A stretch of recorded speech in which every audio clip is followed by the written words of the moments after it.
Indo پاک کی تاریخ استغفر اللہ العظیم 1800 غالباً 97 یا 98 کی بات ہے آئی تھنک، جہاں تک اب مجھے یاد پڑ رہا ہے. بہرحال 1907-8 میں غالباً یہ شخص مرا ہے. بہرحال اپنے مرنے سے 8-9 سال پہلے اس نے نبی ہونے کا اعلان کیا اور مرنے تک اپنے اس عقیدے سے اس نے توبہ نہیں کی، اسی حالت میں مرا. اور حضور صلی اللہ علیہ وسلم کی ختم نبوت کے اندر ڈاکہ ڈالنے کی کوشش کی اس کنسپٹ کے اوپر، اور حضور کو آخری نبی ماننا، آخری رسول ماننا، خاتم النبیین ماننا، یہ اسلام کا بنیادی عقیدہ ہے.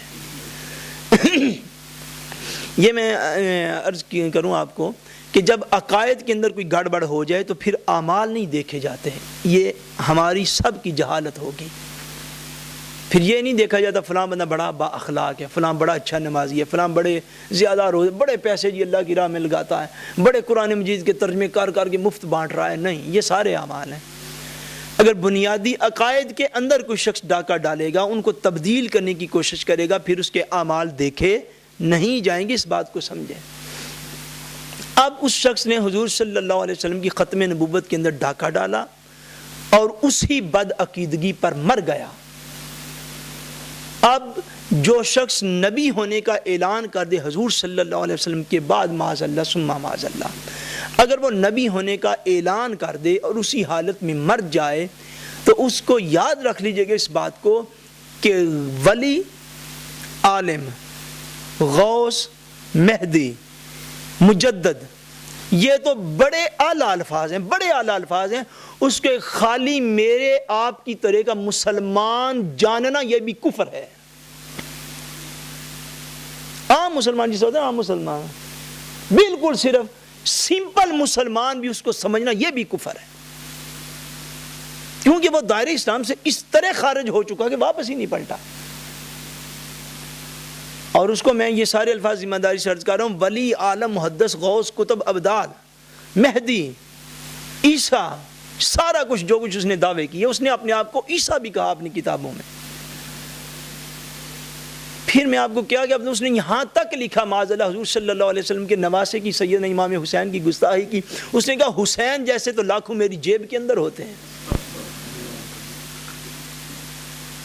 حضرت سیدہ خاتون جنت سیدہ فاطمہ الزہرا رضی اللہ تعالیٰ عنہ کی اس نے گستاخیاں کی. پھر اس نے یہ کہا کہ میں وہی عیسیٰ ہوں معاذ اللہ جس کو حضور نے وعدہ کیا تھا، میں اب پلٹ کے واپس آ گیا ہوں دنیا کے اندر. آپ نے عیسیٰ ہونے کا دعویٰ کیا، حضرت مریم پر بہتان لگا اس طرح. پھر اس شخص نے یہاں تک کہا معاذ اللہ ثم معاذ اللہ، نقل کفر نباشد، اس نے کہا کہ میں محمد ہوں، پھر دنیا میں آ گیا. اور اس کے سامنے اشعار ایسے پڑھے گئے، انہی کی کتابوں سے یہ سارے ریفرنس آپ کو دیے جا سکتے ہیں. اس کے سامنے اشعار ایسے پڑھے گئے کہ اب ہمارے اندر محمد دوبارہ آ گئے ہیں اور پہلے سے زیادہ بڑھ کر شانوں کے ساتھ آ گئے ہیں، اور اس ظالم نے کسی شخص کو منع نہیں کیا ایسا نہ پڑھو. اب ان سارے عقائد کی بنا پر امت مسلمہ کی سارے کے سارے جتنے بھی مکاتب فکر ہیں، ان کے مشترکہ فتوے کے مطابق وہ لوگ مرتد ہیں، اور مرتد کے ساتھ اچھا سلوک، سلام دعا کا لینا یا کرنا یہ مسلمان کے لیے روا اور جائز نہیں ہے. ان کے ساتھ معاملات کرنا، حتیٰ کہ اللہ تبارک و تعالی 1000 دفعہ معافی عطا فرمائے، نکاح تک کے معاملات کرنا وہ حرام کاری ہے. یہ مسئلے کا ایک پہلو ہے. اب میں دوسرے پہلو کی طرف آگے تو بات کو ختم کرنے لگا. دوسرا پہلو یہ، مجھے یہ بتائیے کہ ایک پہلو تو یہ ہو گیا، دوسرا اس کا پہلو یہ ہے کہ وہ لوگ جنہوں نے اپنی کسی غلط فہمی کی بنا پر ان کے ساتھ اٹیچ ہوئے ہیں، ان کے ساتھ ملے ہوئے ہیں، ان کے مجالس میں جاتے ہیں، خود کو احمدی اب ڈھنکے کی چوٹ پہ لوگ کہنے لگ گئے ہیں. اب مجھے صرف یہ بتائیے کہ وہ لوگ جو غلط فہمی کی بنا پر ان کے ساتھ لگ گئے، ان کو راہ ہدایت تک پہنچانا یہ ذمہ داری کس کی ہے؟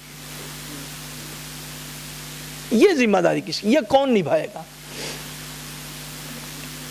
آخر ان سے آپ سلام دعا نہیں لیتے، دین منع کرتا ہے، اٹس اوکے، نو پرابلم. آپ ان کے ساتھ کوئی تعلق رشتہ ناتا کچھ بھی نہیں رکھتے، نہ رکھیں، لیکن اب میں مسئلے کا دوسرا پہلو بیان کر رہا ہوں۔ آپ کے سامنے آپ کے ہم زبان، آپ کے ہم لباس، آپ کے ہمسائے، آپ کے سامنے جہنم کا ایندھن جو آپ سکون سے سوئے رہیں گے، یہ کون سی شرافت ہے؟ یہ مجھے صرف بتائیے کہ دین کا علم کون حاصل کرے گا؟ اس فشل کو کون ناپے گا کہ وہ اتنے زبردست گستاخ رسول ہیں کہ مرتد ہو گئے، اب ان کے ارتداد کو لوگوں کے سامنے بیان کون کرے گا؟ ہم بیان کریں گے جن کے پاس فرض نماز پڑھنے کا بھی وقت نہیں ہے، ہم نے علم دین کیا سیکھنا ہے؟ کس طرح ان تک دعوت پہنچ، کس طرح ان کو جہنم کے گڑھوں سے باہر نکالا جائے گا جب تک ہم اس فرق کو ہی نہیں سمجھتے کہ ہمارے ان کے درمیان فرق کیا ہے؟ آپ اس چیز کو بھی تو محسوس کریں۔ میں آدھا مسئلہ بیان نہیں کروں گا، میں پورا بیان کروں گا۔ ایک شخص سے ہم سلام نہیں لیتے اس وجہ سے کہ وہ مرتد ہے، مجھے یہ بتائیے اس کو ارتداد کی خبر کون دے گا کہ تم جہنم کے کس گڑھے کے اندر جا رہے ہو، اس سے باز آ جاؤ، وہ کون دے گا؟ وہ کس کی شرعی ذمہ داری بنتی؟ وہ بھی ہم سلام نہ لینے والوں کی شرعی ذمہ داری ہے کہ ہم اس علم کو حاصل کریں، اس نالج کو حاصل کریں کہ آخر خاتم النبیین کا کنسپٹ کیا ہے قرآن و حدیث کی روشنی میں، ان تک حضور کے یہ پیغام پہنچائیں کہ تاجدار کائنات صلی اللہ علیہ وسلم نے فرمایا سیکون فی امتی ثلاثون کذابون کلہم یزعم انہ نبی وانا خاتم النبیین لا نبی بعدی۔ حضور نے فرمایا لوگوں سن لو، انقریب میرے بعد 30 کے قریب 30 کے قریب ایسے لوگ ہوں گے جو اعلان نبوت کر گزریں گے۔ سلاسون کذابون، فرمایا بدترین جھوٹے لوگ ہوں گے، وہ بدترین جھوٹے ہوں گے، ان سے بڑا جھوٹا کوئی نہ ہوگا۔ سلاسون کذابون کلہم یزعم انہ نبی، وہ سارے یہ اعلان کریں گے کہ ہم معاذ اللہ اللہ کے نبی ہیں، مگر یاد رکھ لینا انا خاتم النبیین لا نبی بعدی، فرمایا میں ہی اللہ کا آخری نبی ہوں، میرے بعد کوئی نبی نہیں آئے گا۔ ان حضور کی ارشادات کو کون پہنچائے گا ان تک؟ مسئلہ ختم نبوت کو کون سیکھے گا، کون پہنچے گا؟ یہ ذمہ داری کس کی ہے؟ یہ ذمہ داری بھی ہماری بنتی ہے۔ آپ صرف ایک سٹیپ تک رک نہ جائیں جو ادھر ہمارے پاس لوگ آنے والے، میں صرف یہ گزارش آخری آج کے دن کرنی، اس ایک سٹیپ تک نہ رک جائیں کہ اسلام نہیں لینا، کھانا پینا نہیں ہے، وہ بالکل وہ شرعی خراب ہے، ہم ایسا نہیں کریں گے۔ لیکن مجھے یہ بتائیے ان تک دین کی دعوت ہم میں سے کتنے لوگ پہنچانے والے؟ 0.5% بھی ہم میں ایسے لوگ موجود نہیں۔ کیوں؟ اس لیے موجود نہیں ہیں کہ ہم نے دین خود نہیں سیکھا۔ سارا جہان تبلیغوں کے لیے چلے لگا رہا ہے، لوگ 10 15 دن کے لیے نکلے ہوئے ہیں۔ ہمارے ہاں بڑی پرابلم بال بچہ بنا ہوا۔ جس شخص کو دین کے لیے وقت نکالے، بھائی جو دین کے لیے وقت نکالنے والے ان کے بال بچے نہیں ہیں، ان کے اخراجات نہیں ہیں، وہ گھر میں کھاتے نہیں ہیں یا وہ بھوکے مار گئے سارے لوگ۔ ہمیں یہ قلبی طور پر اس بات کو ایکسیپٹ کرنا ہے کہ ہم نے دنیا کے مال سے محبت کی ہوئی ہے، دین سے ابھی محبت نہیں ہماری کامل ہوئی۔ ہم دنیا کے مال سے محبت صرف کیے ہوئے ہیں۔ لوگ 10 دنوں کے لیے، مہینے کے لیے گھروں سے چلے جاتے ہیں، ہم کیا کرتے ہیں؟ ہم تو گھر سے اٹھ کے یہاں پہ آنے کے روادار نہیں۔ اس کنسپٹ کو، اس فکر کو آگے پہنچانا یہ میری، آپ کی، سب کی شرعی ذمہ داری ہے کہ یہ جو پروگرام کورسز کروائے جاتے ہیں، یہ جو دین کو بیان کیا جاتا ہے، ان پروگراموں کے اندر رونق میں اضافہ کرنا، پھر دین کو سیکھنا، پھر دوسروں تک پہنچانا، یہ بھی میری، آپ کی، سب کی مشترکہ ذمہ داری ہے۔ سوالات اور بھی ہیں، اب یہ ایک بڑا محمل سا سوال ہے، لیکن میں خیال کرتا ہوں کہ اب ختم کر دوں۔ نیکسٹ اتوار کو ہماری آخری نشست ہوگی انشاءاللہ تبارک و تعالی نور اسلام کورس کے حوالے سے۔ یہ جو سوالات رہ گئے ہیں ان کا جواب انشاءاللہ تبارک و تعالی نیکسٹ سنڈے کو دیا جائے گا۔ اگر کوئی اور بھی سوال ہوں، اگر کوئی تفصیلی ہوا تو تفصیلی، اور جتنے ہوگی انشاءاللہ تبارک و تعالی۔ یہ تو مختصر سے سوال ہیں، ایک سوال ہے لیکن اس کی وضاحت آپ کریں نیکسٹ ٹائم۔ یہ جن بہن نے سوال بھیجا ہے کہ باجماعت نماز پڑھنے کا طریقہ بتائیں، یہ تو بڑا لمبا طریقہ ہو جائے گا، اس میں کوئی خاص اگر آپ کے پوچھنے والی چیز ہے تو وہ لکھ کے بھیجیں کہ رکعت کے اندر شامل ہونا ہے یا کوئی اور مسئلہ کہ باجماعت نماز کا طریقہ۔ یہ تو یعنی سوال جو ہے یہ واضح نہیں ہے، اس کو آپ واضح کر کے تو پلیز جو ہے وہ بھیجیں۔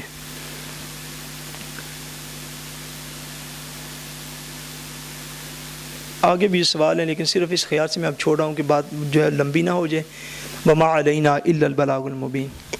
بسم اللہ